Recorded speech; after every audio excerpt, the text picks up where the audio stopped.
أعوذ بالله من الشيطان الرجيم بسم الله الرحمن الرحيم واذكر ربك في نفسك تضرعا وخيفة ودون الجهر من القول بالغدو والآصال ولا تكن من الغافلين إن الذين عند ربك لا يستكبرون عن عبادته ويسبحونه وله يسجدون۔ اور اپنے رب کو دل ہی دل میں یاد کیجیے، ڈرتے ہوئے گریزاری کے ساتھ، آواز بلند نہیں ہو بلکہ پست ہو۔ صبح و شام رب العالمین کو یاد کیجیے اور ان لوگوں میں سے مت ہو جائیے جو غافل ہو گئے۔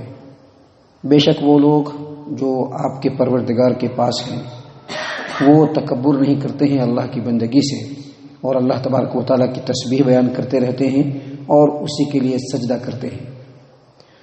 معزز سامعین کرام، یہ سورۃ الاعراف کی آخری آیات ہیں، آیت نمبر 205 206 دونوں آیات تلاوت بھی کیے گئے اور اس کے ترجمے بھی پیش کیے گئے۔ پہلی آیت کریمہ یعنی آیت نمبر 205، اللہ تبارک و تعالیٰ نے فرمایا کہ اپنے رب کو اپنے دل میں ڈرتے ہوئے پورے تضرع اور خشوع و خضوع کے ساتھ، پست آواز کے ساتھ صبح و شام یاد کیجیے۔ تو یہاں پر صبح و شام سے مراد صبح اور شام کے دونوں اوقات بھی ہو سکتے ہیں جو صبح اور شام کے خاص اوقات ہیں، اور صبح و شام سے مراد صبح و شام کی نمازیں بھی ہو سکتی ہیں، یعنی عصر کی نماز اور فجر کی نماز، یہ صبح و شام کی نمازیں بھی ہو سکتی ہیں۔ اور ذکر سے مراد اللہ تبارک و تعالیٰ کا کلام یعنی قرآن کریم بھی ہو سکتا ہے، اور ذکر سے مراد نماز بھی ہو سکتی ہے جس میں اللہ تبارک و تعالیٰ کو یاد کیا جاتا ہے۔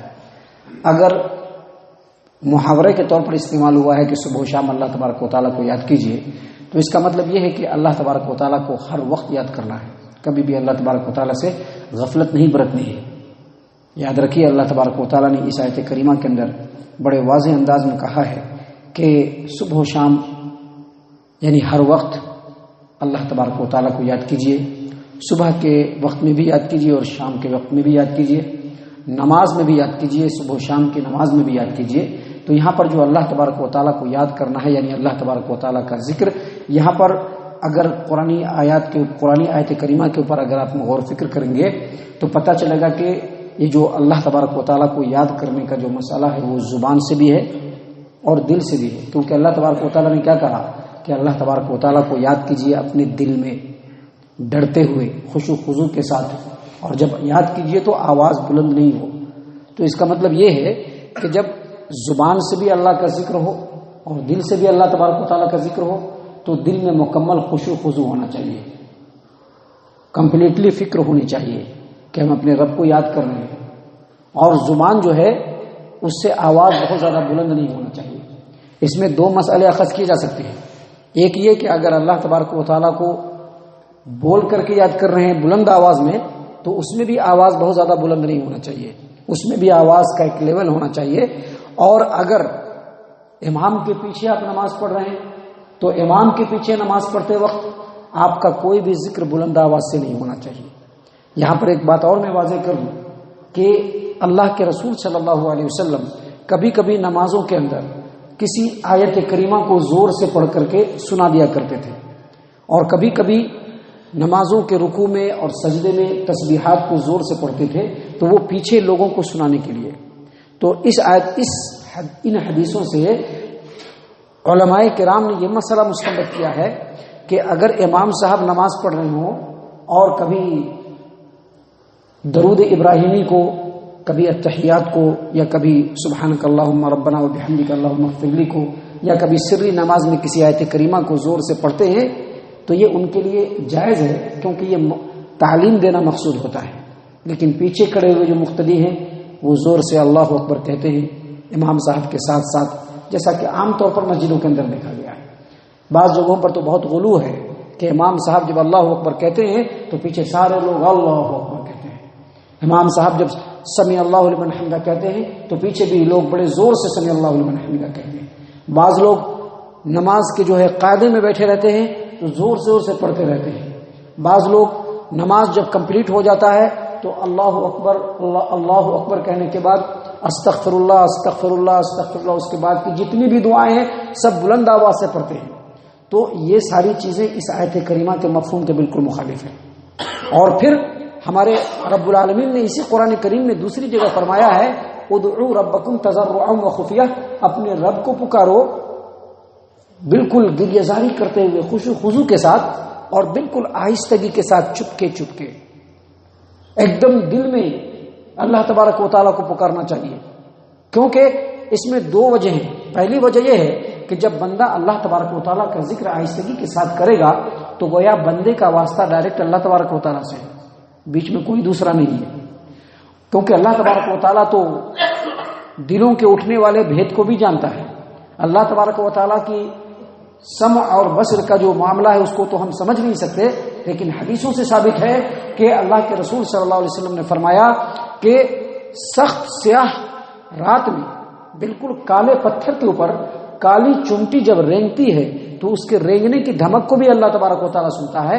تو ہمیں کیا پڑی ہوئی ہے کہ ہم ان جگہوں پر جہاں پر قرآن کریم کے مفہوم کی مخالفت ہو رہی ہے، نبی صلی اللہ علیہ وسلم کے فرمان کی مخالفت ہو رہی ہے، ہم وہاں پر زور سے اللہ اکبر کہنا شروع کر دیں، یا پھر نماز کے بعد جو ہے زور زور سے جو ہے ذکر و اذکار کرنا شروع کر دیں. یہ تو مخالفت ہے یہ. اور اس کی دوسری وجہ یہ ہے کہ آپ چاہے نماز میں ہو یا نماز کے بعد کے اذکار ہو، اگر آپ زور سے پڑھیں گے تو بازو والے کو ڈسٹرب ہوگا. اور میں یہ بتلا دوں کہ ہمارے پیچھے بھی بعض لوگ جو زور سے اللہ اکبر کہتے ہیں، کبھی کبھی مجھ کو شبہ ہونے لگتا ہے کہ کہیں میں بھول تو نہیں گیا نماز میں. یہ ڈسٹربنس ہے. اپنی نمازوں کے ذریعے سے دوسروں کو ڈسٹرب کرنا یہ کبھی بھی اسلام کی تعلیم کے مطابق نہیں ہو سکتا ہے. لہذا جہاں پر اللہ تبارک و تعالیٰ نے زور سے بولنے کا حکم دیا ہے وہاں پر زور سے بولیے، آمین زور سے بولیے. ربنا ولک الحمد میں بھی علماء کرام نے کہا کہ جائز ہے زور سے بولنا، آپ زور سے بول سکتے ہیں، لیکن دوسری جگہوں پر زور سے نہیں بولنا چاہیے. اس کا تیسرا سب سے بڑا جو نقصان ہے وہ یہ کہ آدمی کے دل میں ریاکاری ہو نہ ہو، لیکن وہ ریاکاری کا شبہ ہو جاتا ہے. لوگ سمجھتے ہیں کہ بڑا ریاکاری کر رہا ہے، دکھلا رہا ہے کہ بڑا متقی اور پرہیزگار ہے، کیونکہ اس میں ایک ریاکاری کا شبہ ہوتا ہے. تو اسی لیے جب دل اور زبان ذکر میں مشغول ہو تو جہاں دل کے اندر خشوع و خضوع ہو وہیں آواز کے اندر بھی پستی ہو. کیونکہ اللہ تبارک و تعالیٰ نے کیا کہا، دون الجہر من القول، دون الجہر من القول، یعنی آواز بلند نہیں ہونی چاہیے بلکہ آواز پست ہونی چاہیے. اور اس کے بعد اللہ تبارک و تعالیٰ نے فرمایا ولا تکن من الغافلین، اور ان لوگوں میں سے مت ہو جاؤ جو غافل ہو گئے. اور اس سے بڑی غفلت کیا ہوگی کہ انسان اللہ تبارک و تعالیٰ کو بھول جائے. اور اس سے بڑی غفلت کیا ہوگی کہ انسان اس دنیا کو دارالامتحان نہ سمجھے بلکہ اس کو عیش و آرام کی جگہ سمجھے. جو چاہے کرتا پھرے، اس کو اس بات کا بھی احساس نہ ہو، اس کو اس بات کا بھی خوف نہ ہو، اس کو یہ بات بھی یاد نہ ہو کہ دنیا کے اندر ہم جو کچھ بھی کریں گے کل اس کے بارے میں رب العالمین کے بارگاہ میں جواب طلبی ہوگی. اگر یہ بھی یاد نہ ہو تو اس سے بڑی غفلت کیا ہو سکتی ہے.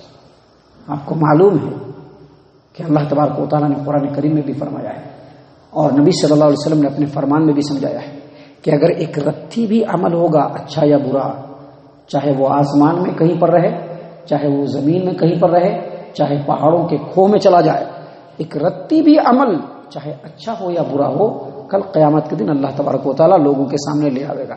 جس کا عمل ہوگا دیکھو تم نے دنیا میں ایسا ایسا کیا ہے. اب جو آدمی اس دنیا میں رہ کر کے غافل ہو جائے رب العالمین سے، آخرت میں ان کے اٹھائے گئے اسٹیپ کو رب العالمین کے بارے میں رب العالمین اسٹیپ کے بارے میں پوچھیں گے اس سے، اگر اس کو بھول جائے بندہ تو اس سے بڑی غفلت کیا ہو سکتی ہے. آپ ایک بات ہمیشہ یاد رکھیے کہ اس دنیا کے اندر جو بڑے بڑے فتنہ و فساد پیدا ہوئے ہیں اس کی اصل بڑی وجہ یہی ہے کہ لوگ اللہ سے غافل ہو گئے. جب لوگوں پر ظلم کیا تو ان کو یہ پتہ نہیں چلا، ان کو یہ یاد نہیں رہا کہ ہم جو لوگوں پر ظلم کر رہے ہیں کل رب العالمین کے بارگاہ میں اسی کے بارے میں پوچھا جائے گا. ان کو یاد نہیں رہا کہ اللہ کے رسول صلی اللہ علیہ وسلم نے فرمایا ہے کہ مظلوم کی بد دعا سے بچو، کیونکہ مظلوم چاہے مسلم ہو یا غیر مسلم، اس کی بد دعا اور رب العالمین کے درمیان کوئی آڑ نہیں ہوتا ہے. تو اس دنیا کے اندر جو عموماً فتنہ و فساد پھیلے ہیں وہ اللہ تبارک و تعالیٰ کے ذات گرامی سے غفلت کی وجہ سے. اسی لیے اللہ تبارک و تعالیٰ نے اپنے مومن اور مسلمان بندوں کو کہا کہ ہمیشہ اللہ کو یاد رکھیے اور غافل بندوں میں سے مت ہو جائیے. اس کے بعد جو اگلی آخری آیت کریمہ ہے اس میں اللہ تبارک و تعالیٰ فرماتے ہیں ان الذین عند ربک لا یستکبرون عن عبادتی ویسبحونہ ولہ یسجدون، بے شک وہ لوگ جو آپ کے رب کے پاس ہیں آپ کے رب کی بندگی سے تکبر نہیں کرتے ہیں. جو آپ کے رب کے پاس ہیں آپ کے رب کی بندگی سے تکبر نہیں کرتے ہیں. بندگی کا مطلب سمجھ لیجئے، بندگی کا مطلب ظہر میں، عصر میں، مغرب میں، عشاء میں، فجر میں آ کر کے صرف نماز پڑھ لینا نہیں ہے. یہ بندگی کا ایک معمولی حصہ ہے. بندگی کا مطلب یہ ہے کہ ہمارا ایک قدم اٹھے اس سے پہلے ہمیں پتہ چلے کہ یہ جو ہمارا قدم ہے رب العالمین کی مرضی کے مطابق ہے. یہ بندگی ہے. اور اگر ہمارا ایک قدم اٹھتا ہے اور ہمیں خوب معلوم ہوتا ہے کہ یہ رب کی مرضی کے مطابق نہیں بلکہ یہ رب کی نافرمانی ہے، یہی تکبر ہے. یہی تکبر ہے کہ بندے نے اللہ تبارک و تعالیٰ کی دی ہوئی زندگی، اللہ تبارک و تعالیٰ کے دیے ہوئے جسم اور اللہ تبارک و تعالیٰ کے دیے ہوئے جسم کی طاقت، اس کا غلط استعمال کیا اور اس کو اپنے نفس کا پیروکار بنا دیا. زندگی کا ایک قدم اٹھتا ہے اور اگر وہ رب کی فرما برداری کے مطابق ہے تو وہ بندگی ہے، اور زندگی کا ایک قدم اٹھتا ہے اور اس میں معلوم ہے کہ یہ رب کی نافرمانی ہے پھر بھی بندہ وہ قدم چل دے رہا ہے، یہی تکبر ہے. اللہ تبارک و تعالیٰ نے یہاں پر فرشتوں کے بارے میں کہا ہے کہ اے انسانوں، تمہارا مقام تو ہم نے فرشتوں سے بھی بڑھ کر کے بنایا ہے. تم تو فرشتوں سے بھی بڑھ کر کے ہو، اشرف المخلوقات ہو، لیکن رب کے پاس جو مخلوق ہیں وہ کبھی بھی اللہ کی بندگی سے تکبر نہیں کرتے ہیں. ہمیشہ اللہ تبارک و تعالیٰ کی تسبیح بیان کرتے رہتے ہیں، پاکیزگی بیان کرتے رہتے ہیں، ہمیشہ اللہ تبارک و تعالیٰ کی فرما برداری میں لگے رہتے ہیں. وَلَهُ يَسْجُدُونَ، اور اللہ تبارک و تعالیٰ کو سجدہ کرتے رہتے ہیں. محترم سامعین کرام، اس آیت کریمہ کے بارے میں علماء کرام کا اتفاق ہے کہ یہاں پر اللہ تبارک و تعالیٰ کے لیے سجدہ کرنا ہے، کیونکہ یہ سجدہ تلاوت ہے. اللہ تبارک و تعالیٰ نے یہاں پر سجدہ کرنے کا حکم دیا ہے. اور کیوں حکم دیا ہے کہ جب بندہ اس آیت کریمہ کو سن کر کے سجدہ کر لے تو اس کی صفت جو ہے وہ فرشتوں کی صفت سے مل جاتی ہے. آپ کو بتلا دوں کہ صحیح مسلم کتاب الایمان کی روایت ہے کہ نبی صلی اللہ علیہ وسلم نے فرمایا کہ جب بندہ سجدہ تلاوت کو پڑھتا ہے اور اس کے بعد سجدہ کرتا ہے تو شیطان بلبلاتا ہوا بھاگتا ہے اور کہتا ہے کہ ہائے میرے افسوس، ابن آدم کو سجدہ کرنے کا حکم ہوا، اس نے اللہ کو سجدہ کیا تو اس کے لیے جنت ہے، مجھ کو سجدہ کرنے کا حکم ہوا، میں نے انکار کیا، میرے لیے جہنم ہے. تو اس آیت کریمہ کو یا اس طرح کی جو سجدہ تلاوت والی جو آیت کریمہ ہے اس کو پڑھنے کے بعد سجدہ کرنا چاہیے. اگرچہ یہ فرض نہیں ہے لیکن اس میں بڑی افضلیت ہے، یہ مسنون ہے، یہ مستحب ہے، لہذا اس کو ضرور کرنا چاہیے. جو بھی پڑھتا ہے اس کو بھی کرنا چاہیے، جو سنتا ہے اس کو بھی کرنا چاہیے. اللہ تبارک و تعالیٰ سے دعا ہے کہ اللہ تبارک و تعالیٰ ہم تمام کو ان باتوں کو سمجھنے کی توفیق عنایت فرمائے.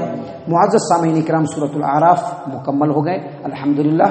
انشاءاللہ کل سے، جیسا کہ ہماری ترتیب ہے کہ ہم آگے پیچھے سے چلے آ رہے ہیں، تو کل سے انشاءاللہ سورۃ الانعام کی تلاوت اور اس کا ترجمہ اور اس کی تفسیریں آپ کی خدمت میں پیش کی جائیں گی. اللہ تبارک و تعالیٰ کی توفیق اور اس کی اجازت سے اللہ تبارک و تعالیٰ ہم تمام کو صحیح معنوں میں اللہ تبارک و تعالیٰ کا بندہ بنا کر کے اس روئے زمین پر قائم رکھے، اور جب ہمارا خاتمہ ہو اللہ تبارک و تعالیٰ ایمان پر ہمارا خاتمہ فرمائے. اللہ تعالیٰ ہم تمام کو صحیح معنوں میں مومن اور مسلمان بنائے، جنت الفردوس میں جگہ عطا فرمائے. اے اللہ ہم تمام کو جہنم سے پناہ دے. اے رب العالمین ہم تمام کو جہنم سے پناہ دے. اے مالک الملک ہم تمام کو جہنم سے پناہ دے. آمین یا رب العالمین. وما علینا الا البلاغ المبین.